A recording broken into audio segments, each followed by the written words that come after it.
اس میں اسلم، سلیم، غفار، مزینہ، جوہینہ اور کچھ دوسرے قبائل تھے، اور خالد بن ولید کو حکم دیا کہ وہ مکے میں زیری حصے سے داخل ہوں، اور اگر قریش میں سے کوئی آڑے آئے تو اسے کاٹ کر رکھ دیں، یہاں تک کہ صفا پر آپ سے ملیں۔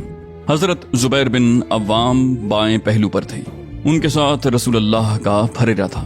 آپ علیہ السلام نے انہیں حکم دیا کہ مکے میں بالائی حصے یعنی قدا سے داخل ہوں، اور ہجون میں آپ علیہ السلام کا جھنڈا گاڑ کر آپ کی آمد تک وہیں ٹھہرے رہیں۔ حضرت ابو عبیدہ پیادے پر مقرر تھے۔ آپ علیہ السلام نے انہیں حکم دیا کہ وہ بطن وادی کا راستہ پکڑیں، یہاں تک کہ مکے میں رسول اللہ کے آگے اتریں۔ ان ہدایات کے بعد تمام دستے اپنے اپنے مقررہ راستوں پر چل پڑے۔ حضرت خالد اور ان کے رفقا کی راہ میں جو مشرک بھی آیا اسے مٹا دیا گیا۔ البتہ ان کے رفقا میں سے بھی کرز بن جابر فہری اور خنیس بن خالد بن ربیعہ نے جام شہادت نوش کیا۔ وجہ یہ ہوئی کہ یہ دونوں لشکر سے بچھڑ کر ایک دوسرے راستے پر چل پڑے، اور اسی دوران انہیں قتل کر دیا گیا۔ خندمہ پہنچ کر حضرت خالد اور ان کے رفقا کی مڈ بھیڑ قریش کے اوباشوں سے ہوئی۔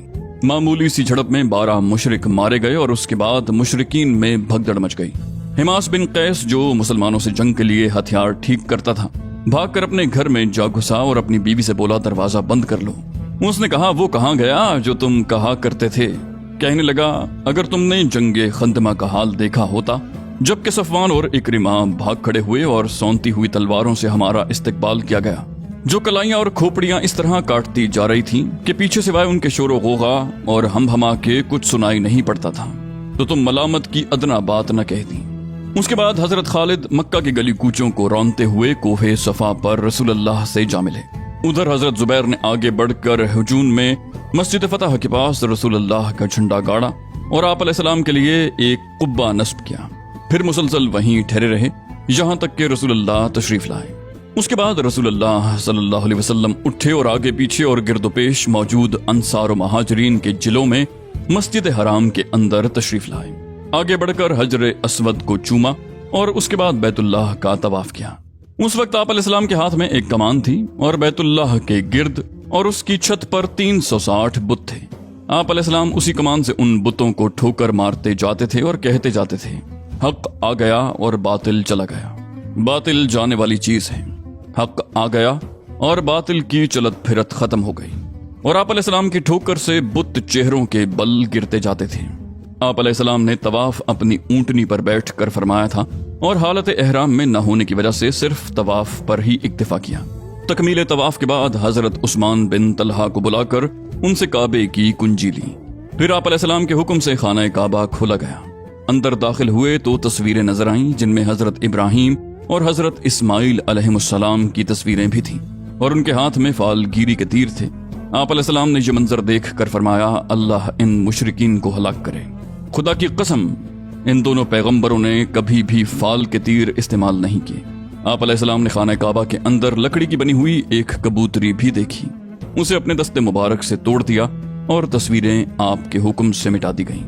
اس کے بعد آپ علیہ السلام نے اندر سے دروازہ بند کر لیا۔ حضرت اسامہ اور بلال بھی اندر ہی تھے۔ پھر دروازے کے مقابل کی دیوار کا رخ کیا۔ جب دیوار صرف 3 ہاتھ کے فاصلے پر رہ گئی تو وہیں ٹھہر گئے۔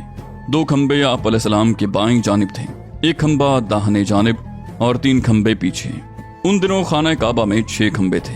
پھر وہیں آپ علیہ السلام نے نماز پڑھی۔ اس کے بعد بیت اللہ کے اندرونی حصے کا چکر لگایا، تمام گوشوں میں تکبیر و توحید کے کلمات کہے، پھر دروازہ کھول دیا۔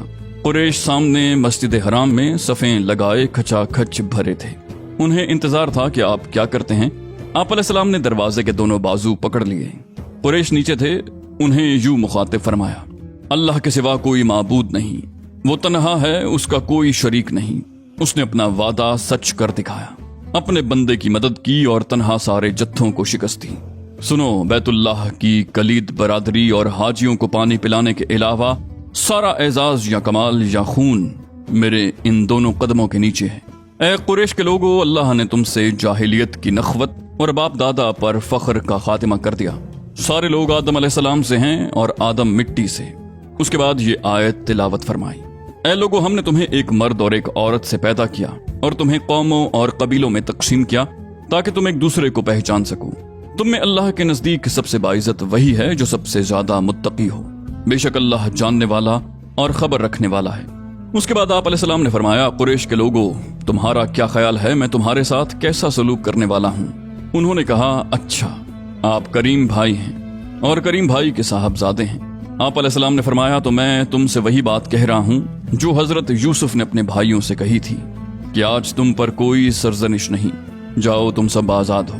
اس کے بعد رسول اللہ صلی اللہ علیہ وآلہ وسلم مسجد حرام میں بیٹھ گئے۔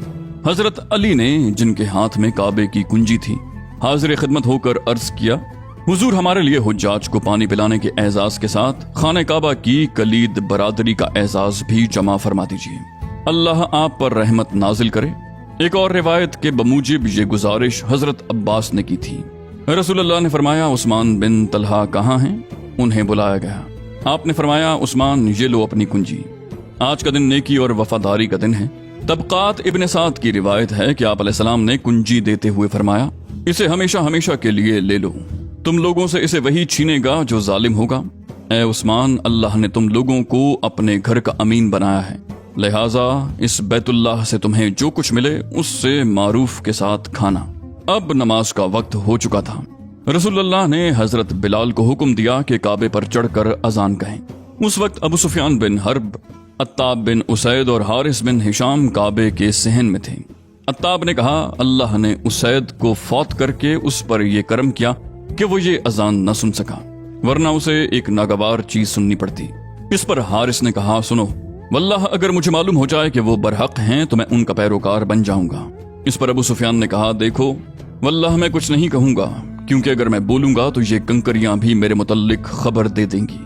اس کے بعد نبی علیہ السلام ان کے پاس تشریف لے گئے اور فرمایا، ابھی تم لوگوں نے جو باتیں کی ہیں وہ مجھے معلوم ہو چکی ہیں۔ پھر آپ علیہ السلام نے ان کی گفتگو دہرا دی۔ اس پر حارث اور عتاب بول اٹھے، ہم شہادت دیتے ہیں کہ آپ اللہ کے رسول ہیں، خدا کی قسم کوئی شخص ہمارے ساتھ تھا ہی نہیں کہ ہماری اس گفتگو سے آگاہ ہوتا اور ہم کہتے کہ اس نے آپ کو خبر دی ہوگی۔ اسی روز رسول اللہ صلی اللہ علیہ وسلم ام ہانی بنت ابی طالب کے گھر تشریف لے گئے، وہاں غسل فرمایا اور ان کے گھر میں ہی 8 رکعت نماز پڑھی۔ یہ چاشت کا وقت تھا، اس لیے کسی نے اس کو چاشت کی نماز سمجھا اور کسی نے فتح کی نماز۔ ام ہانی نے اپنے 2 دیوروں کو پناہ دے رکھی تھی۔ آپ علیہ السلام نے فرمایا، اے ام ہانی، جسے تم نے پناہ دی اسے ہم نے بھی پناہ دی۔ اس ارشاد کی وجہ یہ تھی کہ ام ہانی کے بھائی حضرت علی ابن ابی طالب ان دونوں کو قتل کرنا چاہتے تھے، اس لیے ام ہانی نے ان دونوں کو چھپا کر گھر کا دروازہ بند کر رکھا تھا۔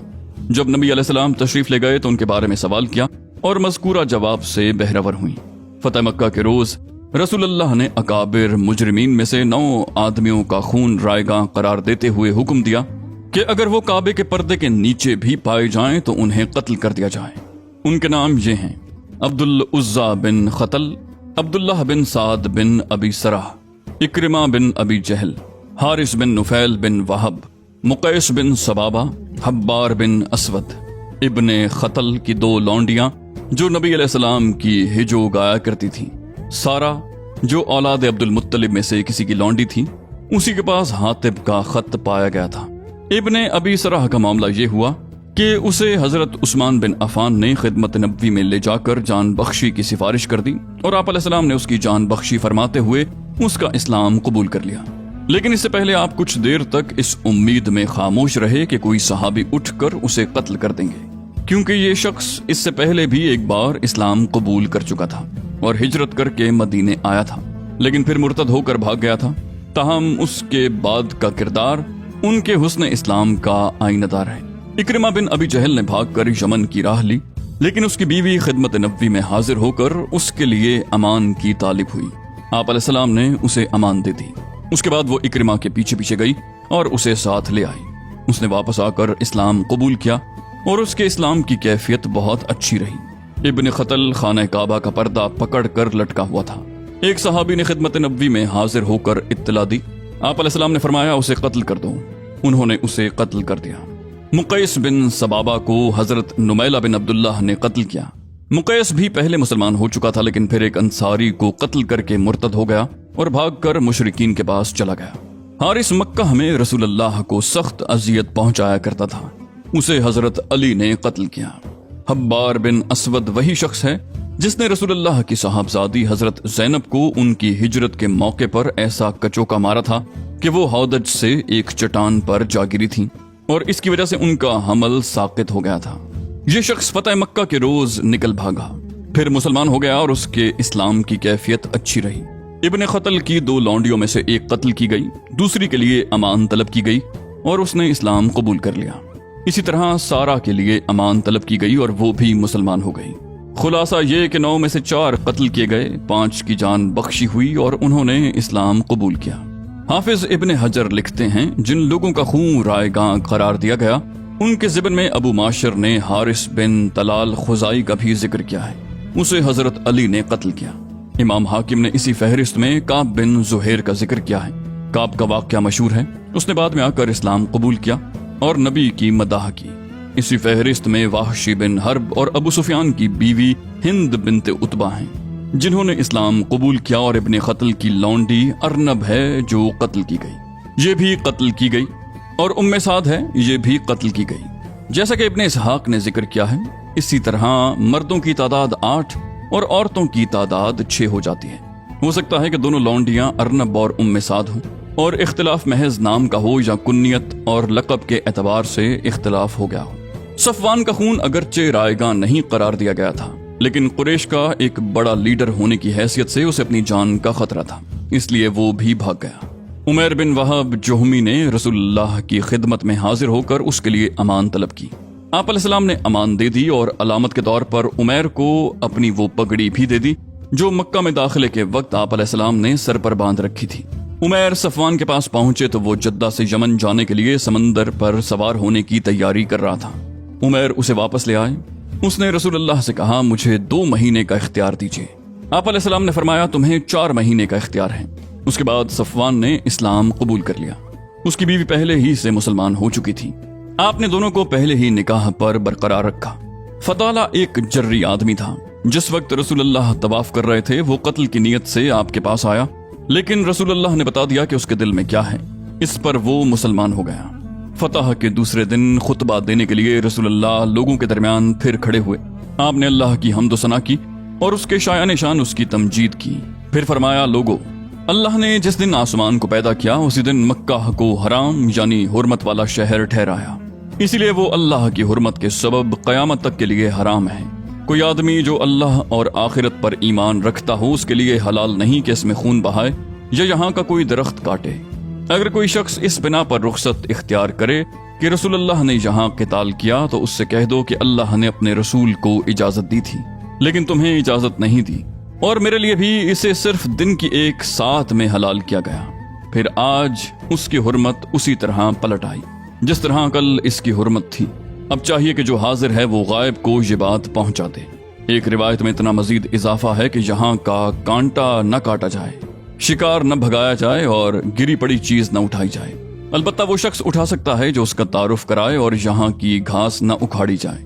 حضرت عباس نے کہا یا رسول اللہ، مگر ازخر، عرب کی مشہور گھاس جو موج کی ہم شکل ہوتی ہے اور چائے اور دوا کے طور پر استعمال ہوتی ہے، کیونکہ یہ لوہار اور گھر کی ضروریات کی چیز ہے۔ آپ نے فرمایا مگر ازخر۔ بنو خزاع نے اس روز بنو لیس کے ایک آدمی کو قتل کر دیا تھا، کیونکہ بنو لیس کے ہاتھوں ان کا ایک آدمی جاہلیت میں مارا گیا تھا۔ رسول اللہ نے اس کے بارے میں فرمایا خزاع کے لوگوں، اپنا ہاتھ قتل سے روک لو، کیونکہ قتل اگر نافع ہوتا تو بہت قتل ہو چکا۔ تم نے ایک ایسا آدمی قتل کیا ہے کہ میں اس کی دیت لازماً ادا کروں گا۔ پھر میرے اس مقام کے بعد اگر کسی نے کسی کو قتل کیا تو مقتول کے اولیاء کو 2 باتوں کا اختیار ہوگا، چاہیں تو قاتل کا خون بہائیں اور چاہیں تو اس سے دیت لیں۔ ایک روایت میں ہے کہ اس کے بعد یمن کے ایک آدمی نے جس کا نام ابو شاہ تھا اٹھ کر عرض کیا یا رسول اللہ، اسے میرے لیے لکھوا دیجیے۔ آپ علیہ السلام نے فرمایا ابو شاہ کے لیے لکھ دو۔